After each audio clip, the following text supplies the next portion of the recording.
I think everyone here, the most important goal is to have a conservative beat Barack Obama. Since the start of your campaign in the spring, there have been several incidents that publicity-wise have turned out very poorly, from the cruise to Tiffany's to last week with the incident at the Capitol to not getting on the ballot in Virginia. We all know that Barack Obama is a tremendous campaigner. With your history of campaign missteps, how can we trust that you can run the campaign that will be able to take on Barack Obama?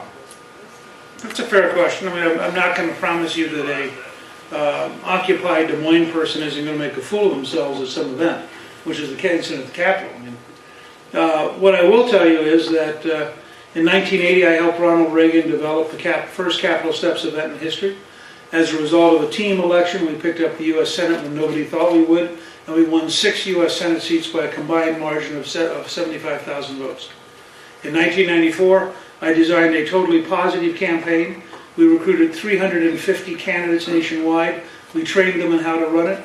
And at the end of that time, we had the largest one-party increase in American history. We gained 9 million votes. No party had ever done that before. The Democrats lost 1 million, and that 10 million vote swing gave us the House for the first time in 40 years. In 1996, I designed a campaign for the House, which was the first successful re-election since 1928. So while Bill Clinton was getting re-elected, so were we. Nobody had done that ever. So I think if you look at my track record of designing campaigns, I've had a fairly successful track record. Now, I'm a lot like Ronald Reagan.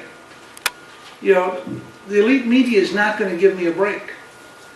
Let's just start with that. You nominate a genuine conservative. One of the ways you can tell who the moderate is and who the conservative is who does the elite media treat nice. I mean, and, you know, I was shocked in June and July by the number of people I thought were my friends, even at Fox, who the minute they thought they could kill me went all out.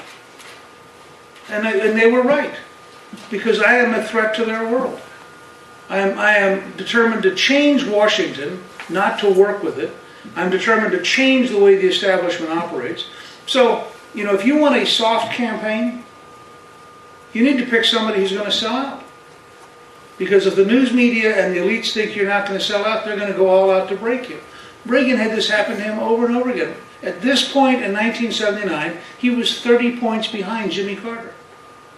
Now, the fact is, the thing that saved me, I think most of you will agree, was the debates. So that